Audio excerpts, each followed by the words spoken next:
suka na nzela te, nakoma kino na suka ya mobembo na ngai. Bongo yulaka kingai, ete okotikanga te, ete okozala na ngai kino suka ya nzela.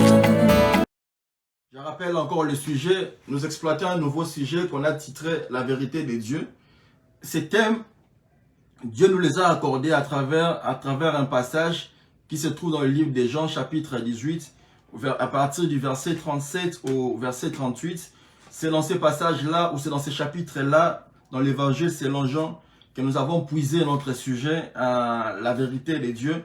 Au fait, je n'ai voulu parler que de la vérité, mais nous avons jugé bon avec l'aide de Dieu de mettre une certaine nuance, c'est-à-dire en ajoutant Dieu, afin que du thème uniquement, que nous comprenions qu'on ne parle pas d'une quelconque autre vérité qui puisse exister, mais parce qu'il est question de la parole de Dieu, nous sommes en train de ne parler que de la vérité selon Dieu. Si je dois dire ça de cette manière-là, ou de la vérité selon la conception de Dieu, ou de la vérité selon la pensée de Dieu, ou la vérité selon que Dieu définit cette vérité. Et à la première séance, on a commencé à développer la problématique. On va commencer par là. Mais si je disais que le titre a été tiré dans Jean chapitre 18, verset 37 au verset 38. C'est là que nous avons été tiré le thème que nous sommes en train d'exploiter depuis la semaine passée. Et aujourd'hui, c'est notre deuxième séance. C'est notre deuxième séance et aujourd'hui nous continuons là où nous sommes limités. Car la Bible déclare Dieu est le commencement et la fin de toutes choses. D'ailleurs, c'est-à-dire rien ne peut commencer si Dieu ne le permet, rien ne peut finir si Dieu ne l'autorise. Père éternel, Dieu tout-puissant, créateur des cieux et de la terre, je te dis merci mon Seigneur et mon Dieu, à toi qui maintenant viens de pouvoir, nous accordons le souffle de vie, la force, qui depuis ce matin, tu as fait part à tout celui qui est enfant, de Dieu. Tu nous as donné le moyen de vivre au jour d'aujourd'hui. Mais maintenant, je m'en vais dédier ces moments de la parole de Dieu entre tes saintes mains. Parce qu'il est écrit que tu es le commencement et la fin de toutes choses. Je te prie, mon Seigneur et mon Dieu, de commencer avec nous et de bien vouloir finir avec nous. Et parce que tu es un Dieu qui est omniprésent, de la même manière, je te demande de te manifester ici où je suis, m'accordant la plénitude de ton esprit, afin que Père éternel Dieu en ton nom, tout ce qui sera dit soit effectivement des paroles qui viennent de toi, capables d'apporter la vie, d'apporter solution à tout ton peuple. Et permets aussi dans toutes ces familles qui auront la possibilité de nous suivre, Père éternel mon Dieu, que cette parole soit remplie de puissance et de force, afin d'accorder la solution et d'apporter toute forme de bénédiction dans ces familles-là. Ça sera pour eux un sujet de glorifier ton nom, et la louange montera, parviendra auprès de toi. Je m'en vais, Père éternel mon Dieu, prendre autorité sous toute forme d'esprit impur qui s'élève pour essayer d'enlever ou de voler l'entendement spirituel de tes enfants. Contrôle l'espace aérien de chaque famille et permet que la parole soit suffisamment puissante afin d'apporter la bénédiction énorme auprès de tout celui qui écoutera cette parole. Tout esprit impur qui va vouloir s'élever pour nous empêcher d'enseigner, Père éternel mon Dieu, parce que tu es plus puissant que cet esprit-là, soit autoritaire, soit plus fort, nous accordons la victoire au nom de Jésus-Christ et nous avons ainsi prié. Amen. Voilà. Nous continuons avec notre sujet. Au fait, la semaine passée, on a commencé un nouveau thème. C'est un nouveau thème avec pour sujet la vérité de Dieu. Je suis en train de développer un nouveau thème, ou nous sommes en train de développer un nouveau thème, quand je dis nous avec l'aide de Dieu bien sûr, que nous avons titré la vérité de Dieu. À travers ce thème, nous voulons apporter une certaine connaissance qui puisse nous aider, nous qui sommes enfants de Dieu, fils et filles de Dieu, à comprendre la pensée de Dieu, à comprendre que Dieu a sa manière de voir les choses, Dieu a sa logique, Dieu a ses logiques, Dieu, parce qu'il n'est pas homme, il ne voit forcément pas les choses de la même manière que nous. Et lorsque vous allez lire, ou lorsque nous allons lire dans le livre de Jean, chapitre 8, au verset 32, je vais le lire en passant, Jean chapitre 8, verset 32, je vais le lire en passant. Voilà ce qui est dit. Jean 8, verset 32. Vous connaîtrez la vérité et la vérité vous affranchira. À travers ce passage que je viens de lire, la Bible dit ceci, ou Dieu dit ceci, ou Jésus a dit ceci, que vous connaîtrez la vérité et la vérité vous affranchira. Si nous lisons très bien ou nous lisons attentivement ces passages, nous voyons que c'est la vérité qui est appelée à rendre l'homme libre. Parce que lorsqu'on parle d'être affranchi, dans d'autres versions de la Bible, comme on l'a dit précédemment, on dit vous connaîtrez la vérité vous rendra libre.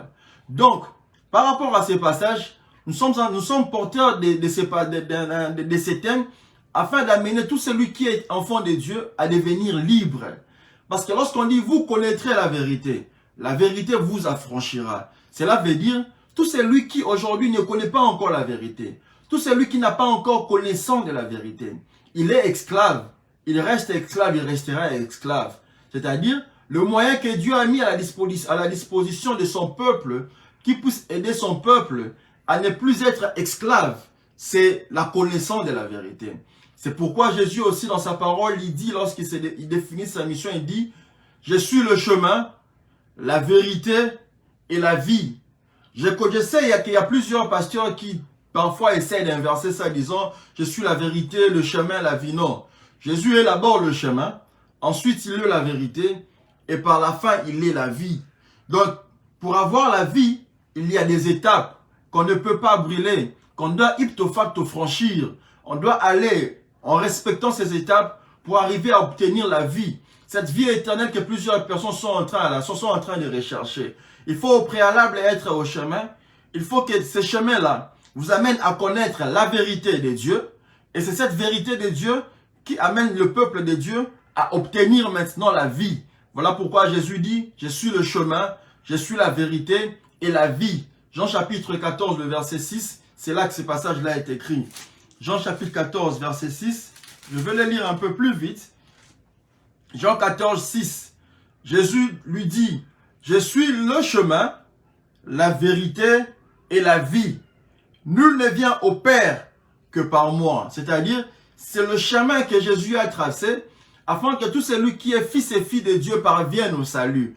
On ne peut pas parvenir au salut aussi longtemps qu'on ne connaît pas encore la vérité de Dieu. Il faut être au chemin. Le chemin vous apporte la connaissance de la vérité et la connaissance de la vérité nous aide à avoir la vie. Le dernier passage que nous avons eu à lire la fois passée, c'était le livre des 2 Corinthiens chapitre 5, le verset 16. Mais je m'en vais relever d'abord une hypothèse, mais relever d'abord une situation.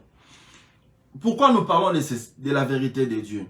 Vous connaissez au fait qu'aujourd'hui, il y a plusieurs enfants de Dieu qui sont en train d'effectuer ce qu'on appelle des mouvements migratoires. Ils vont d'une église à une autre. Ils ont été dans telle église, après le dimanche prochain, ils ne sont plus, ils vont dans d'autres églises, et d'autres disent qu'ils sont à la quête de la vérité. Or, moi, je me suis en train de me dire, mais pour chercher quelque chose, il faut commencer par connaître la chose. Au risque de rechercher la chose que vous ne connaissez pas. Ou soit au risque d'avoir déjà eu à avoir cette chose, mais seulement parce que vous ne la maîtrisez pas, que vous ne savez pas que c'est la chose dont vous avez besoin, vous continuez à chercher. C'est pourquoi nous voulons aider ceux-là qui sont à la quête de la vérité, qui vont d'une église à une autre, qui vont d'un pasteur à un autre, parce je connais plusieurs personnes, hommes et femmes, qui, lorsqu'ils ont des problèmes, aujourd'hui ils posent le même problème à un pasteur X. Demain, ils posent le même problème à un pasteur Y. Le lendemain, ils posent le même problème à un pasteur Z, c'est-à-dire le même problème, mais géré par plusieurs pasteurs. C'est-à-dire la personne estime que le fait pour lui de confier son problème entre les mains de plusieurs pasteurs, entre parenthèses, plusieurs serviteurs de Dieu, si je dois dire ça, que c'est pour lui une garantie de la solution. Que c'est pour lui un moyen de très vite avoir une solution. Tout ça pourquoi? Parce que la personne ne connaît pas encore Dieu dans la sagesse ou dans la pensée de Dieu.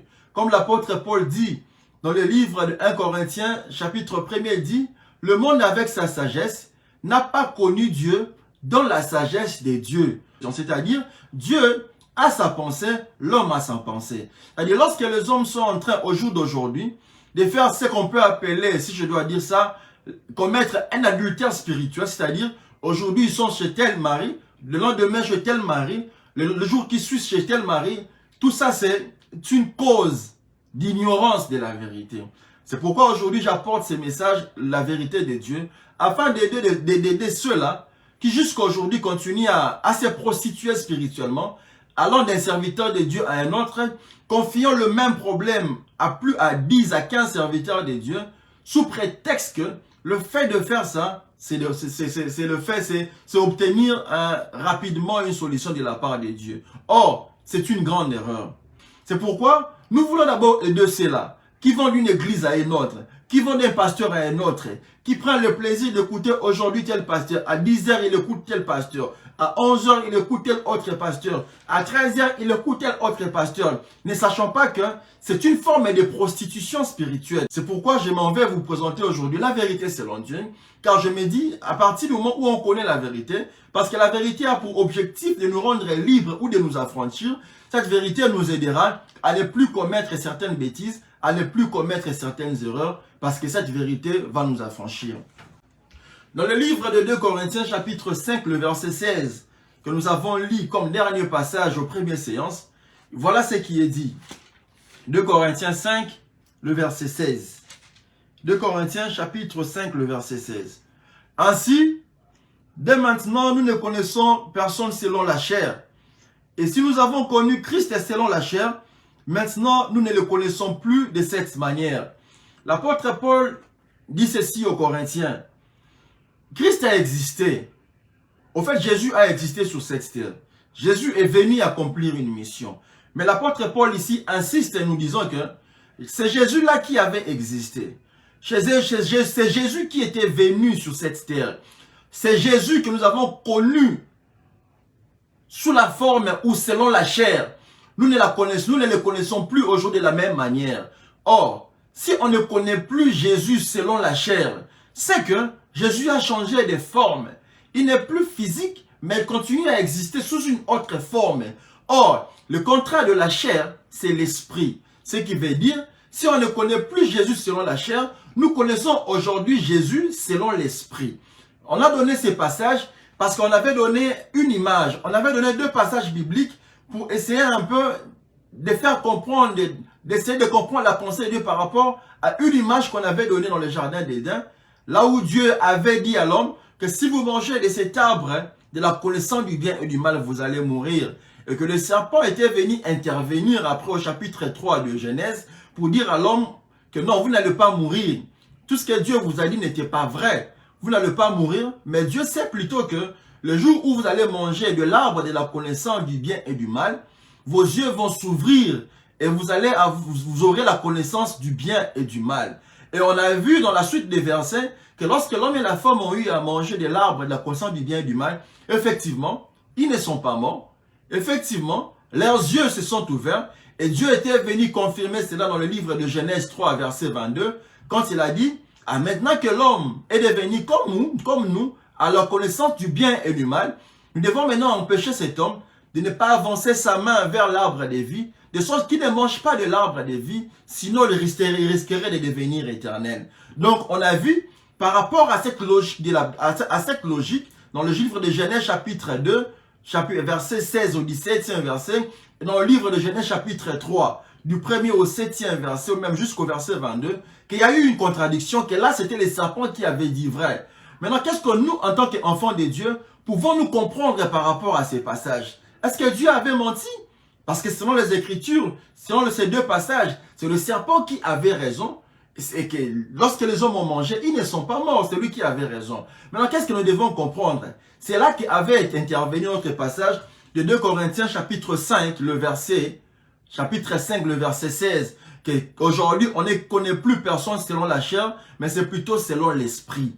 Ce qui veut dire, on est allé plus loin pour dire que tout celui qui est enfant de Dieu, par rapport à ce passage du 2 Corinthiens 5, verset 16, qu'est-ce qu'il nous faut comprendre? Qu'est-ce qu'il nous faut retenir? Ce qu'il nous faut retenir, c'est que lorsqu'il est question de la parole de Dieu, lorsqu'il est question de la pensée de Dieu, ou lorsqu'il est question des choses de Dieu, tout enfant de Dieu doit savoir que la Bible que nous voyons aujourd'hui, c'est un livre qui renferme, la Bible est un ensemble de plusieurs livres au fait. Et dans la Bible, il y a ce qu'on appelle les Écritures.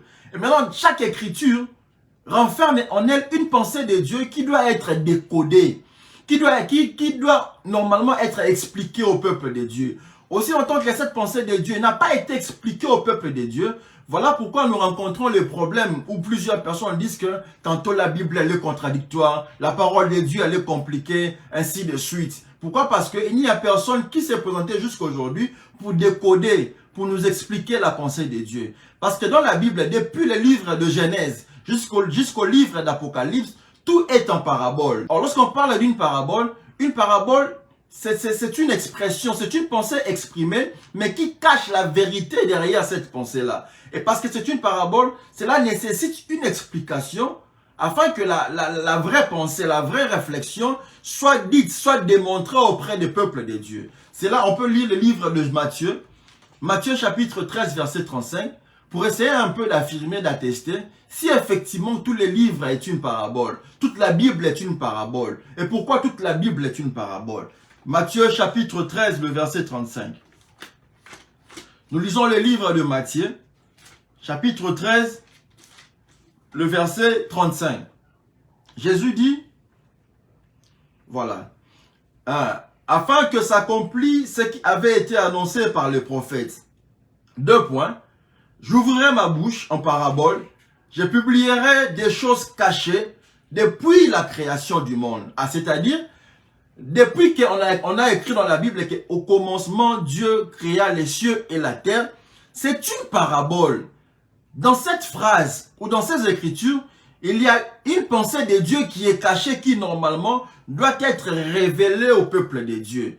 Parce que lorsqu'on dit au commencement, Dieu créa les cieux et la terre, si nous posons la question à plusieurs personnes, ou montre-nous le ciel, on nous montrera ce que nous voyons en bas, en haut, là où les avions passent. Montre-nous la terre, on nous montrera ce que nous voyons en bas ici, ce que nous avons l'habitude de piétiner couramment. Mais est-ce que c'est ce que Dieu appelle ciel ou est-ce que c'est ce que Dieu appelle terre?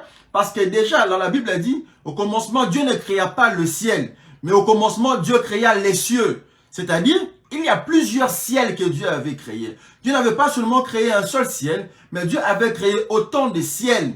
Mais non, lorsque nous posons la question au peuple de Dieu, pourquoi lorsque la Bible a dit qu'au commencement Dieu créa les cieux, c'était au nombre de combien? Il y avait combien de ciels?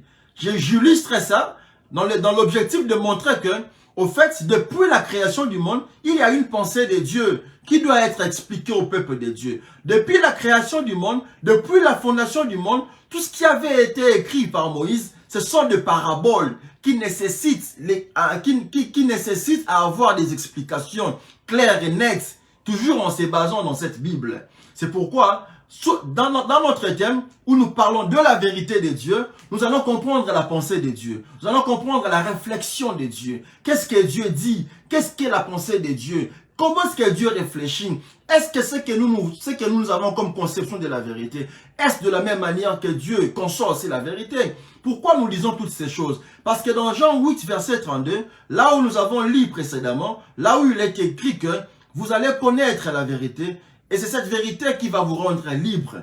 C'est cette vérité qui va vous affranchir. Or, lorsqu'on parle d'une vérité, la vérité n'est pas seulement un mot.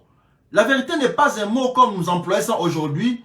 Je dis la vérité, celui-là il ment, c'est moi qui ai raison, c'est moi qui suis dans la vérité, c'est moi qui suis dans les bons, toi tu es dans les... Non, la vérité ce n'est pas seulement un mot.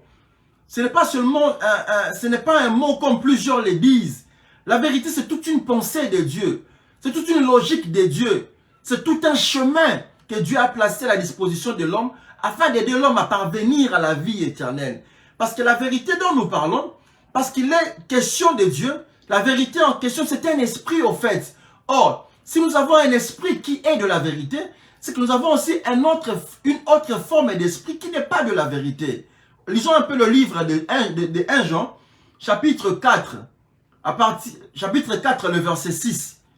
1 Jean, chapitre 4, le verset 6. Afin un peu de comprendre ces choses. 1 Jean, chapitre 4, le verset 6. 1 Jean, chapitre 4, le verset 6. Je lis au nom de Jésus. Voilà ce qui est dit dans le livre de 1 Jean chapitre 4 verset 6. Nous sommes des dieux. Et celui qui connaît Dieu nous écoute. Celui qui n'est pas de Dieu ne nous écoute pas. C'est par là que nous connaissons l'esprit de la vérité et l'esprit de l'erreur. Dans ce passage, nous constatons que nous avons un esprit qui est l'esprit de la vérité et nous avons un autre esprit qui est l'esprit de l'erreur. Donc, lorsque nous parlons de l'esprit de Dieu, nous voulons démontrer noir sur blanc que tout esprit n'est forcément pas de Dieu.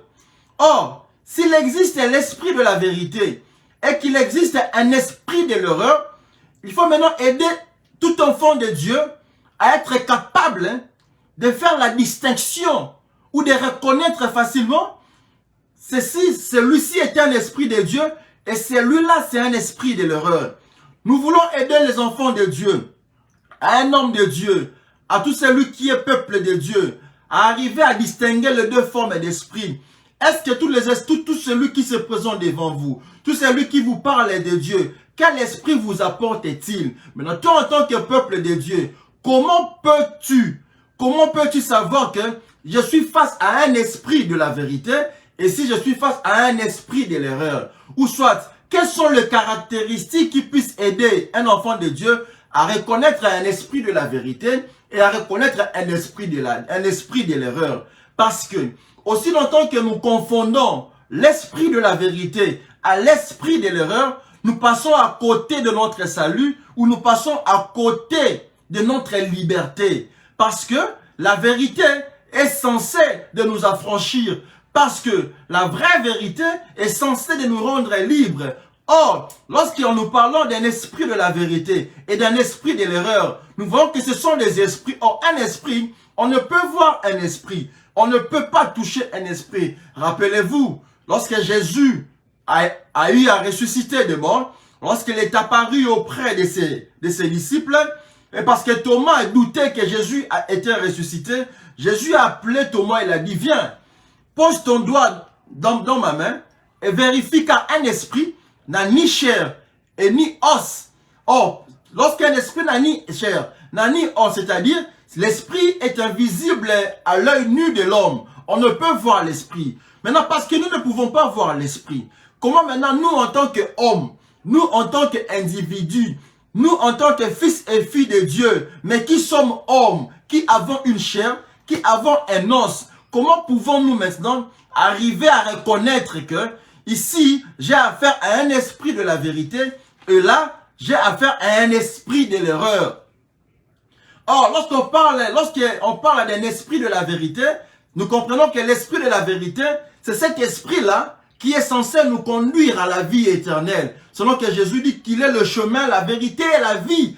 Parce que Jésus était porteur de la vérité. C'est pourquoi il disait toujours, en vérité, je vous l'ai dit. En vérité, je vous l'ai dit. Donc l'esprit de la vérité nous amène ou nous conduit à la vie éternelle. D'où par conséquent, on peut déduire que l'esprit de l'erreur, étant le contraire de l'esprit de la vérité, ne nous conduit pas à la vie. C'est pourquoi la Bible dit, large et spacieux, le chemin qui mène à la mort, qui mène à la perdition, qui mène à l'enfer, mais resserré est étroit, le chemin qui mène à la vie. Parce que il y a plusieurs esprits de l'erreur qui sont apparus. Il y a plusieurs faux esprits. Il y a plusieurs esprits des mensonges qui sont dans le monde, qui ne sont pas l'esprit, qui n'ont rien à voir avec le vrai esprit de Dieu. Parce que l'esprit de Dieu, le vrai, rend l'homme libre, affranchit l'homme. Qu'est-ce que nous constatons aujourd'hui? Il y a des hommes qui ont fait autant d'années dans les églises. Il y a de ceux-là qui sont nés, comme le monde a l'habitude de le dire, dans des familles chrétiennes.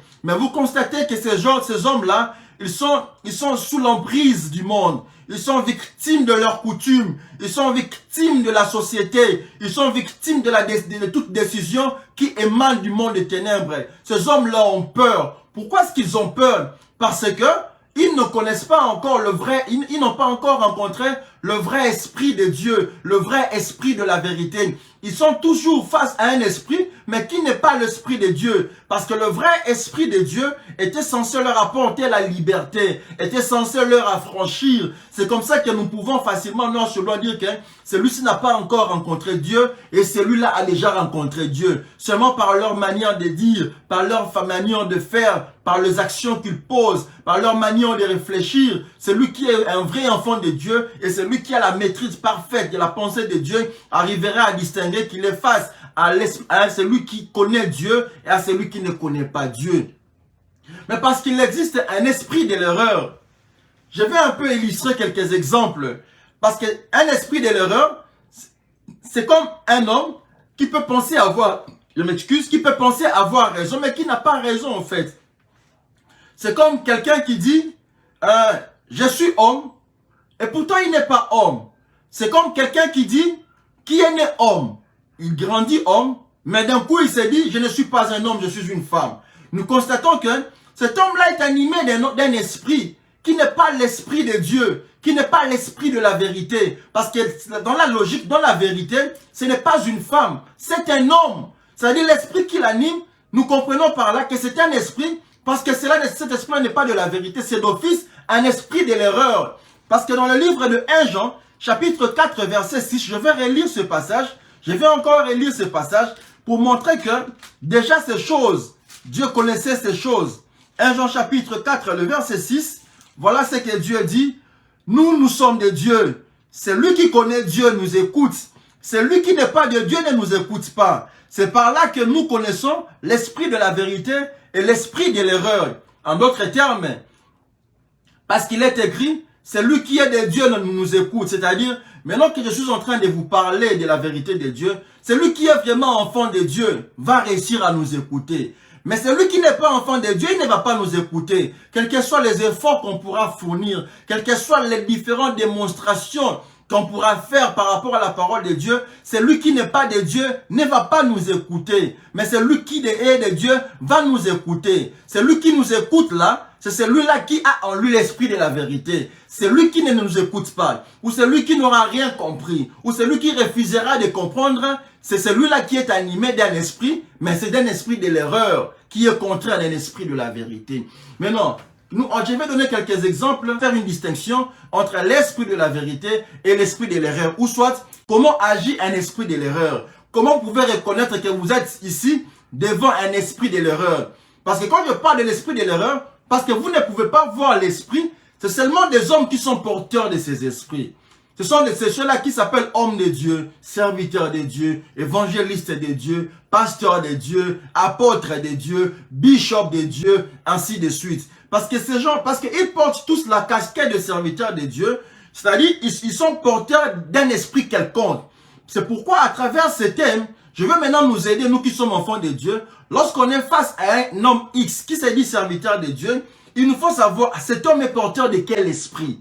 Est-il porteur d'un esprit de vérité, qui est l'esprit de Dieu, ou est-ce qu'il est porteur d'un esprit de l'erreur? Parce que si ton pasteur n'a jamais été serviteur de Dieu au vrai sens du terme, n'a jamais été porteur d'un esprit de la vérité, qui est l'esprit de Dieu, s'il a toujours été porteur d'un esprit de l'erreur, quel que soit le nombre d'années que tu peux passer dans cette église, quels que soient les efforts que tu puisses fournir, quel que soit le soutien que tu puisses apporter dans l'œuvre qu'il fait, je peux te garantir que tu travailles en vain. C'est un travail en vain parce que l'esprit qui anime cet homme qui se dit homme de Dieu n'est pas le vrai esprit de Dieu. C'est pourquoi il faut savoir distinguer l'esprit de Dieu à l'esprit de l'erreur. Maintenant, comment, pour nous, vous qui êtes enfants de Dieu, comment nous qui sommes fils et filles de Dieu, pouvons-nous arriver à distinguer l'esprit de l'erreur et comment pouvons-nous arriver à distinguer l'esprit de la vérité? Je vais donner quelques passages bibliques, un ou deux ou quatre, pour nous aider tous à comprendre qui ont l'esprit de, ou qui a l'esprit de l'erreur et qui a l'esprit de Dieu. Je donne un exemple. Vous voyez par exemple, lorsqu'on parle de l'huile d'onction, lorsque vous êtes dans les églises, lorsqu'on veut consacrer les hommes de Dieu, vous voyez des pasteurs aller prendre une huile d'onction et appliquer ça sur la tête des gens. C'est bien, c'est biblique. Mais maintenant, lisons quelques passages pour expliquer ça. Ecclésiaste chapitre 9, verset 8. Ecclésiaste chapitre 9, verset 8. Ecclésiaste 9, verset 8. Je vais nous aider à comprendre, à faire une distinction entre l'esprit de l'erreur et l'esprit de la vérité. Ecclésiaste chapitre 9, le verset 8. Ecclésiaste 9, verset 8. Voilà ce qui est écrit. Ecclésiaste 9, 8, voilà, verset 8. Ecclésiaste dit ceci, qu'en tout temps, tes vêtements soient blancs et que l'huile ne manque pas sur ta tête. La Bible dit ceci dans le livre d'Ecclésiaste 9, 8. Il faut qu'à tout moment, que tes habits là soient blancs, mais qu'il ne manque pas de l'huile sur ta tête. C'est-à-dire, l'huile d'onction qu'on nous applique à l'église circonstanciellement, selon qu'on est consacré, selon que c'est nécessaire. Mais dans le livre d'Ecclésiaste, Dieu donne une recommandation en disant que non, l'huile ne doit jamais manquer de ta tête. Vous allez comprendre que par rapport à ces passages, plusieurs hommes de Dieu, parce qu'on demande une permanence de cette huile, vous diront que non. Là, c'est spirituellement que cela est expliqué. Comment on peut avoir une huile de la tête le matin, le midi, le soir, le lendemain, le matin, le midi, le soir, le jour qui suit le matin, le midi, le soir, le jour qui va suivre encore le matin, le midi et le soir. Parce qu'on dit qu'en tout temps, que tes vêtements soient blancs et que l'huile ne manque pas sur ta tête. Jacques 5, 14. Voilà ce qui est dit. Quelqu'un parmi vous est-il malade? Qu'il appelle les anciens de l'église et que les anciens prient pour lui en loignant d'huile au nom du Seigneur. Par rapport à ces passages, c'est par rapport à ça que vous constatez que lorsque vous allez à l'église et que vous avez un problème, il y a une huile d'onction à côté, le pasteur prend l'huile d'onction, il vient vous appliquer l'huile d'onction. Il va vous dire que cette huile-là, c'est ça l'huile d'onction qui va vous aider à récupérer votre santé. Maintenant, or, dans le livre d'Ecclésiaste 9, 8, la Bible dit que non, l'huile, ça ne doit jamais manquer sur votre tête. Ça dit, c'est lui qui reçoit l'huile, lui doit rester en permanence. C'est-à-dire, tous les jours, on doit voir cette huile-là couler. Mais ils vous diront, parce que la Bible donne ça comme recommandation que l'homme doit avoir cette huile en permanence et qu'ils constateront que c'est impossible que nous ayons en permanence une huile qui coule sur notre tête. Là, on va dire que c'est spirituel. Parce que nous comprenons qu'on a affaire à un serviteur de Dieu qui tantôt parle des choses, qui tantôt nous explique des choses charnellement, tantôt il nous explique des choses spirituellement. Il est animé d'un esprit. Mais ce n'est pas un esprit de vérité, parce que la Bible a dit que Dieu est esprit. Il faut que ceux qui adorent l'Éternel l'adorent en esprit et en vérité. C'est une adoration que lui pense faire, une adoration spirituelle. Mais est-ce que cette adoration spirituelle est une vérité? Parce que la Bible a dit que Dieu est esprit. Et il faut que ceux qui adorent l'Éternel l'adorent non seulement en esprit, mais il faut aussi que cela soit en vérité. Or, ce qui veut dire que toute adoration spirituelle n'est forcément pas une vraie adoration. Ou toute adoration qui est esprit n'est forcément pas une adoration vraie selon Dieu. Maintenant, celui qui tantôt nous dit que l'huile d'onction, c'est ce que nous voyons, et que parce qu'on dit que l'huile ne manque pas sur notre tête, c'est de telle autre huile, c'est en esprit, nous comprenons par là que c'est déjà un esprit de l'erreur. Donnons encore un autre exemple. Toujours dans la même logique. Il y a un passage biblique qui dit que la femme ne doit pas se revêtir d'un habit des hommes. Ah. Et vous allez constater avec moi qu'il y a plusieurs églises où on dit clairement aux femmes de ne pas porter des pantalons, de ne pas porter des culottes, de ne pas porter un je ne sais quoi. C'est-à-dire tout vêtement qu'un homme porte, cela est interdit dans d'autres églises parce que c'est maintenant. Parce que je suis en train de vous montrer comment reconnaître un esprit de l'erreur. Vous voyez dans ces églises-là, on interdit aux femmes de ne pas se revêtir d'habits d'hommes. Et ils disent que les habits d'hommes, c'est les pantalons, c'est la culotte. Ok, on accepte. Mais moi, je vais relever un problème. Lorsque Dieu avait exprimé sa pensée aux gens, lorsque les gens ont commencé à écrire la Bible, ont commencé à parler de Dieu, à l'époque de Jésus, est-ce qu'il existait des pantalons? Est-ce qu'il existait des culottes?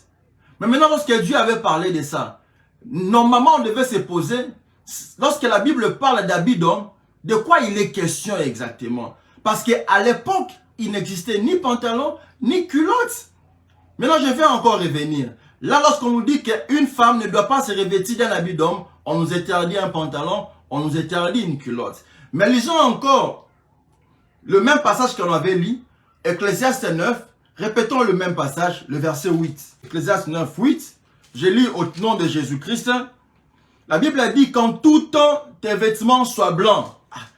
La Bible a dit que à tout moment, il faut faire en sorte que, ou bien il faut faire un effort que tes vêtements soient toujours blancs. Mais dites-moi, aujourd'hui, je peux me revêtir d'une chemise blanche. Mais cette chemise blanche que je me suis revêtue a des taches bleues. Demain, je vais me revêtir d'une chemise bleue. Le jour qui suit d'une chemise rouge. Le jour qui va suivre encore d'une chemise noire. Mais or, la Bible dit qu'en tout temps, que tes vêtements soient blancs. Or, dans un autre passage, là où on avait dit que la femme ne doit pas se revêtir d'habits d'homme, ils nous ont interdit un pantalon, ils nous ont interdit une culotte. Mais maintenant, qu'est-ce qu'ils peuvent nous dire lorsque la Bible nous recommande disant que en tout temps, que tes vêtements soient blancs? Quel est cet homme sur la terre qui chaque jour ne se réveille que d'un habit blanc? Qui chaque jour ne porte qu'un habit blanc? C'est là où nous devons comprendre que l'esprit qui anime la personne devant nous n'est pas un esprit de la vérité selon qu'il est écrit dans le livre de 1 Jean, chapitre 4, verset 6, où on a vu noir sur blanc qu'il existe un esprit de la vérité, qu'il existe aussi un esprit de l'erreur. À reconnaître un esprit de l'erreur. Dans l'esprit de l'erreur, ils ont d'autres passages qu'ils expliquent physiquement, charnellement, selon que ça leur plaise. Mais lorsque ça devient compliqué, parce qu'on a dit qu'en tout temps tes vêtements sont blancs, ils vont reconnaître que c'est impossible qu'on maintienne un habit blanc tous les jours. Ils vont nous dire noir sur blanc que c'est un vêtement blanc, c'est spirituel. Mais lorsqu'on dit aussi qu'une femme ne se revêt pas d'un habit d'homme, pourquoi ne pas aussi aller chercher quel est un habit d'homme spirituel? Que veut dire habit d'homme spirituellement? Et que veut dire habit de femme spirituellement? Je donne encore un autre passage. Lisons le livre d'Apocalypse chapitre 7. Apocalypse chapitre 7, le verset 14. Toujours dans le même ordre d'idées. Apocalypse chapitre 7, le verset 14. Je lis le livre d'Apocalypse chapitre 7, le verset 14. Je le lis au nom de Jésus-Christ. Apocalypse 7, verset 14. Voilà ce qui est dit. Et l'un des vieillards prit la parole et me dit, ceux qui sont revêtus de robes blanches, qui sont-ils? Et d'où sont-ils venus? Je lui dis, mon Seigneur, tu le sais. Et il me dit, ce sont ceux qui viennent de la grande tribulation. Ils ont lavé leurs robes et ils les ont blanchis dans le sang de l'agneau. L'un des vieillards prit la parole et dit, ceux qui sont revêtus de robes blanches, qui sont-ils et d'où viennent-ils? C'est-à-dire, un des 24 vieillards a posé la question à Jean pour savoir, ces personnes-là que tu es en train de voir, qui se sont revêtues de robes blanches, qui sont-ils et d'où viennent-ils? Et nous voyons au verset 14 la réponse des gens qui dit, mon Seigneur, toi tu le sais, moi je ne sais pas. Et le 24 vieillard qui répond à Jean qui lui dit, ce sont ceux-là qui viennent de la grande tribulation, ils ont lavé leurs robes et ils les ont blanchis dans le sang de l'agneau. Ah, je comprends pourquoi dans le livre de l'Ecclésiaste chapitre 9 verset 8, lorsqu'on dit qu'en tout temps tes vêtements soient blancs, donc pour qu'un vêtement soit blanc, il faut aller laver ses vêtements dans le sang de l'agneau. Maintenant dites-moi, lorsque vous prenez un habit blanc et que vous allez plonger ça dans un sang quelconque, le sang d'un agneau, l'habit va devenir blanche, plus blanche, ou bien l'habit va changer de couleur, va devenir rouge. Lorsqu'on prend un habit blanc, on plonge dans un cantine, dans un seau, dans un bassin, dans un récipient quelconque du sang. L'habit normalement doit devenir plus blanche ou l'habit doit devenir rouge. Vous comprenez par là? Par rapport à ça, ils nous diront que ça c'est spirituellement qu'il faut aller juger cela. Mais pourquoi nous interdire alors de porter un pantalon et une culotte sous prétexte que le pantalon et la culotte, c'est ça un habit d'homme? Moi je pense aussi, si vous allez nous dire noir sur blanc que lorsqu'on nous dit que notre habit doit être blanc en tout temps, on parle d'un vêtement spirituel. Moi je pense aussi que lorsqu'on parle d'habit d'homme, on parle Dieu est en train d'utiliser un langage spirituel où nous devons aller chercher à comprendre que veut dire un habit d'homme et que veut dire un habit de femme. Lorsque vous avez affaire à une personne comme celui-là, qui tantôt vous parle, vous explique la Bible charnellement, tantôt il vous explique la Bible spirituellement, selon que cela lui est impossible de comprendre. Tantôt lorsqu'on parle du baptême, il va prendre l'eau au robinet, il va vous plonger dans cette eau, soit vous conduire dans une rivière quelconque. C'est un esprit de l'erreur. Parce que lorsque Jésus dit, celui qui croit en moi, le source d'eau fleuve vive couleront de son sein, là ils vous diront, parce que c'est impossible de remarquer le fleuve d'eau couler dans le sein de quelqu'un, ils vous diront que c'est spirituel. C'est pourquoi je vais nous aider lorsque vous rencontrez de telles personnes qui tantôt expliquent la Bible en exprimant une pensée charnelle, qui tantôt expliquent la Bible en exprimant une pensée spirituelle, mais le plus souvent, lorsqu'ils veulent amener une explication spirituellement, ce n'est que lorsque c'est très difficile pour eux de comprendre. Vous comprendrez par là que vous avez affaire à un esprit, mais qui n'est pas un esprit de la vérité, mais qui est un esprit de l'erreur. Et d'ailleurs, je vais atterrir, parce que nous avons affaire à un esprit de la vérité et que nous avons affaire à un esprit de l'erreur. Voilà pourquoi, dans le livre de Jean, chapitre 4, verset 23, voilà ce qui est dit. Jean, chapitre 4, verset 23, je vais lire. Jean, chapitre 4, le verset 23. Jean 4, verset 23, il est dit, « Mais l'heure vient, et elle est déjà venue, où les vrais adorateurs adoreront le Père en esprit et en vérité. Car ce sont là les adorateurs que le Père demande. » La Bible dit ceci. L'heure vient, elle est déjà venue. Où les vrais adorateurs adoreront le Père en esprit et en vérité. Les vrais adorateurs n'adoreront pas seulement le Père en esprit, non. Mais les vrais adorateurs doivent adorer en esprit. Et il faut maintenant que cette adoration spirituelle soit une adoration vraie. Je comprends par là que toute forme d'adoration qui puisse être appelée spirituelle n'est forcément pas vraie. C'est pourquoi on dit il faut que les vrais adorateurs adorent d'abord en esprit et en vérité. C'est-à-dire il faut ajouter dans une adoration spirituelle, il faut ajouter une vérité. C'est pourquoi, par rapport aux exemples que j'ai donnés, quelqu'un peut vous appliquer une huile d'onction sous prétexte que je suis en train de te consacrer serviteur de Dieu en t'appliquant cette huile d'onction. Pour lui, c'est une adoration spirituelle. Mais est-ce que c'est vrai? Est-ce que c'est vrai? L'application de cette huile-là, est-ce que c'est vrai? Quelqu'un peut vous dire aujourd'hui, parce que tu veux devenir fils et fille de Dieu, parce que tu veux devenir chrétien, viens, je vais te baptiser selon que c'est un principe biblique, il faut être baptisé d'eau. On va dire oui, c'est une adoration. Mais est-ce que c'est vrai? Est-ce que c'est vrai? Parce que pour être serviteur de Jésus, il faut avoir reçu le baptême d'eau. Mais moi, je veux que nous lisions un passage biblique. Je veux que nous lisions un peu un passage biblique pour aller comprendre ces choses. Lisons un peu le livre des Actes des Apôtres, chapitre 19, à partir du verset 3 au verset 4. Acte 19, verset 3 au verset 4. Voilà. Je vais lire l'entête. Paul à Éphèse, disciple de Jean-Baptiste, enseignement et succès, exorciste, juif et muette, provoqué par l'orfèvre Démétrius. Verset 3. Il dit, de quel baptême avez-vous donc été baptisé? Je vous repose cette question. Toi qui aujourd'hui qui te proclame chrétien, dis-moi, de quel baptême as-tu été baptisé? Parce qu'aujourd'hui on nous dit, avant de devenir fils de Dieu, il faut passer par les baptêmes. On dit oui.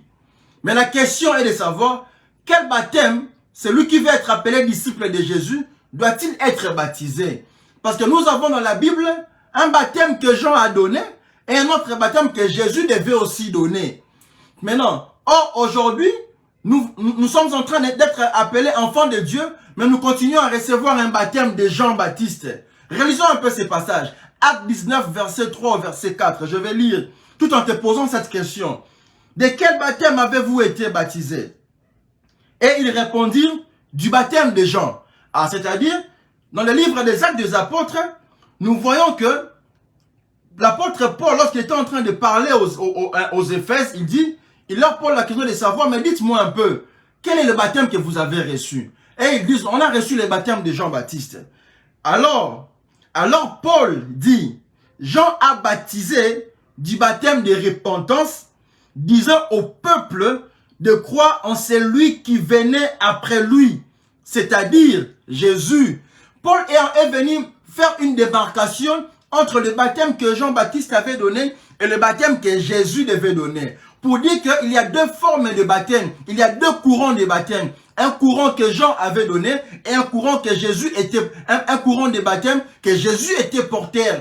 C'est pourquoi lorsque Paul a rencontré ces gens-là d'Éphèse, il leur a dit, mais vous avez reçu quel baptême? Tout comme je te pose la question. Toi, tu as reçu quel baptême? Et comment as-tu reçu ces baptêmes? Continue-tu à dire que c'est ce baptême-là qui a fait de toi un chrétien? Je continue un tout petit peu.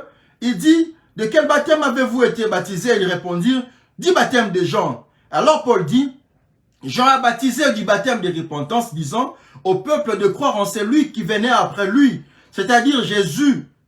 Ah, donc, il y a un baptême que Jésus devait donner, et il y a un baptême de Jean. Ça fait deux formes de baptêmes différents. Maintenant, toi qui es enfant de Dieu, maintenant, eux là qui jusqu'à aujourd'hui, lorsqu'on se présente à l'église, on dit que non, moi je crois en Dieu. Ils nous obligent, ils nous demandent à ce qu'ils nous baptisent. Mais ils vont prendre de l'eau pour nous baptiser. Or, ce baptême-là, c'est un baptême de Jean. Maintenant, qui est le baptême de Jésus? Pourquoi j'ai dit ça? Parce que la Bible a dit dans le livre de 1 Jean chapitre 4 à partir du 1er. 1 Jean chapitre 4 verset 2. 1 Jean chapitre 4 à partir du 1er au 2e verset. Voilà ce que la Bible dit. 1 Jean chapitre 4 le verset 1er. Voilà. En tête le faux docteur. Bien-aimés, n'ajoutez pas foi à tout esprit, mais éprouvez les esprits pour savoir s'ils sont de Dieu. Car plusieurs faux prophètes sont venus dans le monde. Ah, c'est-à-dire, parce qu'il existe un esprit de la vérité, un esprit de l'erreur. Il est maintenant recommandé à tout celui qui est enfant de Dieu, avant d'avoir foi à toute forme d'esprit, il faut commencer par éprouver les esprits, pour chercher à vérifier si vous avez affaire à un esprit de Dieu ou un esprit de faux prophètes, qui est un esprit de l'erreur. Mais aujourd'hui, nous constatons que nous avons facilement foi à n'importe quel esprit. Et nous ne vérifions même pas si l'esprit auquel nous avons foi est un esprit de Dieu ou bien est un esprit d'erreur. Parce que je continue, verset 2. Reconnaissez à ceci l'esprit de Dieu. Tout esprit qui confesse Jésus-Christ venu en chair est de Dieu. Et tout esprit qui ne confesse pas Jésus n'est pas de Dieu. C'est celui de l'Antéchrist dont vous avez appris la venue et qui maintenant est déjà dans le monde. Dans le monde, il y a déjà une autre forme d'esprit d'Antéchrist qui ont pour mission de chercher à égarer le peuple de Dieu dans la voie de Dieu en nous apportant un esprit, mais qui n'est pas l'esprit de Dieu. C'est pourquoi en tant que fils et filles de Dieu, en tant que peuple de Dieu, nous devons aller chercher à avoir des éléments, des bases qui nous aident à reconnaître toute forme d'esprit qui se présente devant nous, à reconnaître si nous avons un esprit, si nous avons affaire à un esprit de la vérité ou si nous avons affaire à un esprit de l'erreur. Maintenant, comment distinguer un esprit de la vérité et comment distinguer un esprit de l'erreur? Ou soit sur quoi est basé un esprit de vérité ou sur quoi est basé un esprit de l'erreur? C'est dans ce passage que nous allons nous limiter aujourd'hui. On allons connaître sur quoi est basé l'esprit de la vérité et sur quoi est basé l'esprit de l'erreur. Car je me suis dit, ou je me dis, à partir du moment où nous connaissons sur quoi est basé l'esprit de la vérité et sur quoi est basé l'esprit de l'erreur, cela sera un point de départ pour tout peuple de Dieu à reconnaître facilement que si j'ai affaire à un esprit de la vérité et que là j'ai affaire à un esprit de mensonge. Pour ça, allons lire le livre de Matthieu chapitre 15 à partir du 1er au 2e verset pour aller à comprendre, à voir, à connaître, à reconnaître sur quoi est basé un esprit de la vérité et sur quoi est basé un esprit de l'erreur. Matthieu chapitre 15, le verset 1er au verset 2.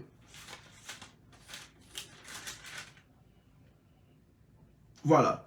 Matthieu chapitre 15, le verset 1er au verset 2. Vous comprendrez par là, je suis dans la problématique de mon thème. Parce que je vous ai dit, lorsque nous comprenons la problématique de ce thème, lorsque nous comprenons la problématique de notre thème, la suite nous sera facile. Parce que le séance qui va suivre, là maintenant on va aller définir la vérité. On va aller définir la vérité.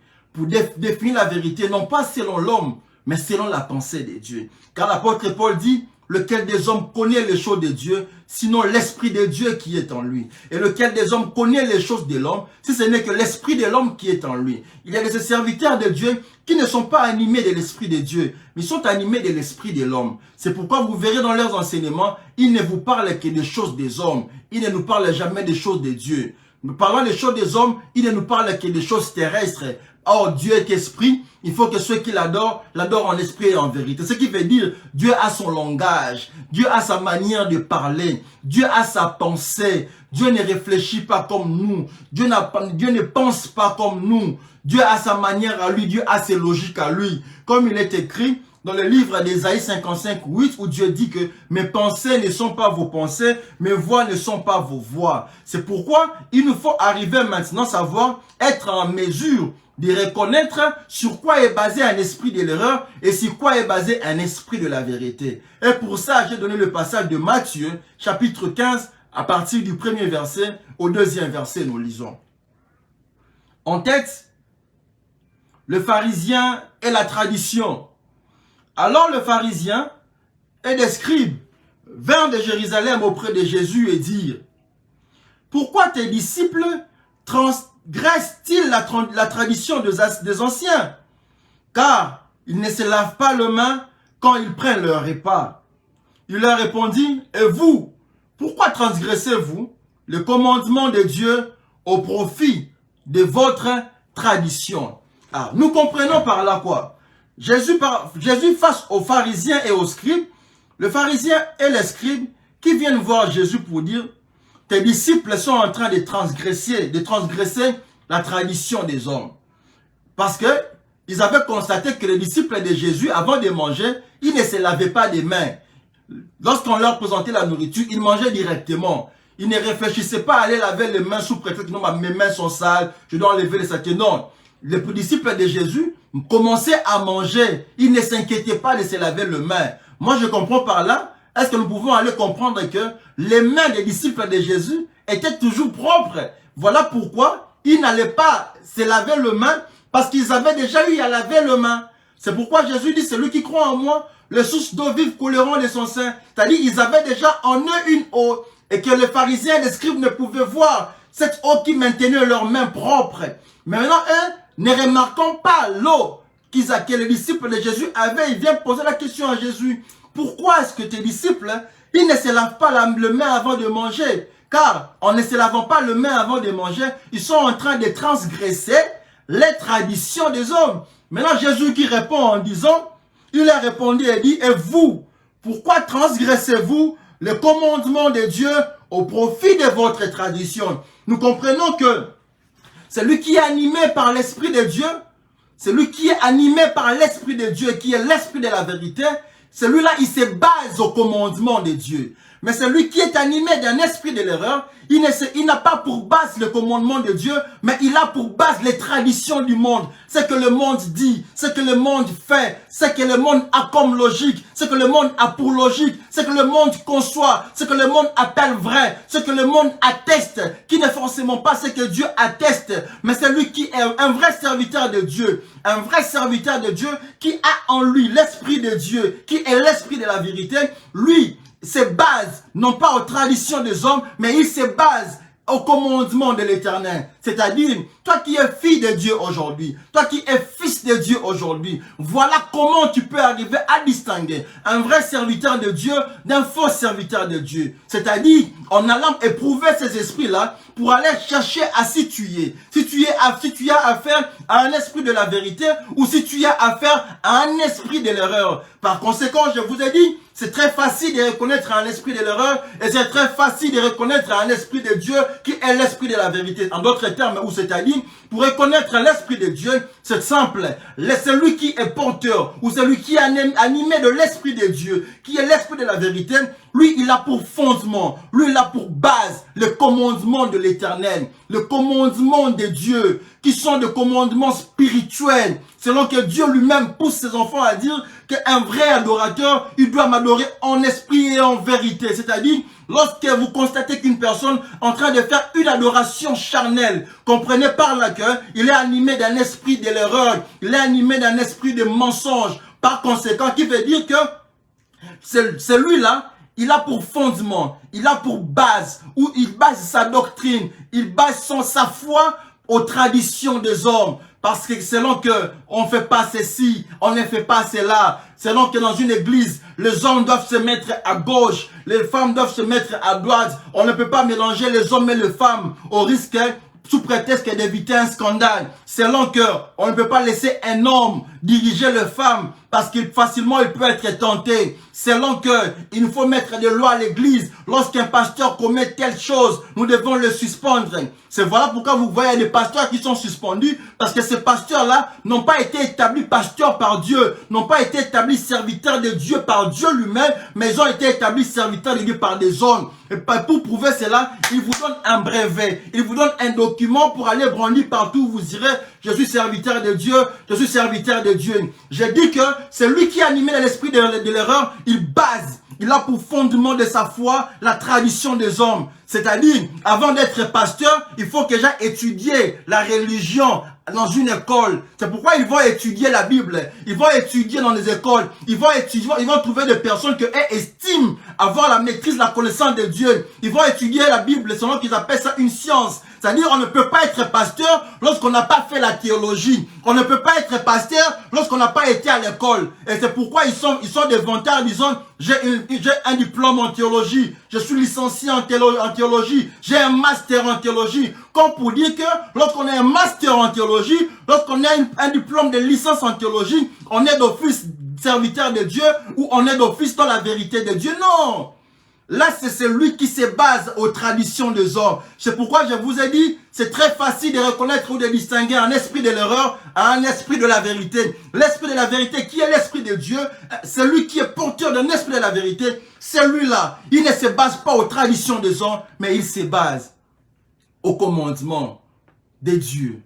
Mais celui qui n'est pas un vrai serviteur de Dieu, ou celui qui n'apporte pas ou qui n'a pas en lui le vrai esprit de Dieu, ou qui a l'esprit de l'erreur en lui, est porteur, ou lui base sa foi, non pas dans le commandement de Dieu, mais dans les traditions des hommes.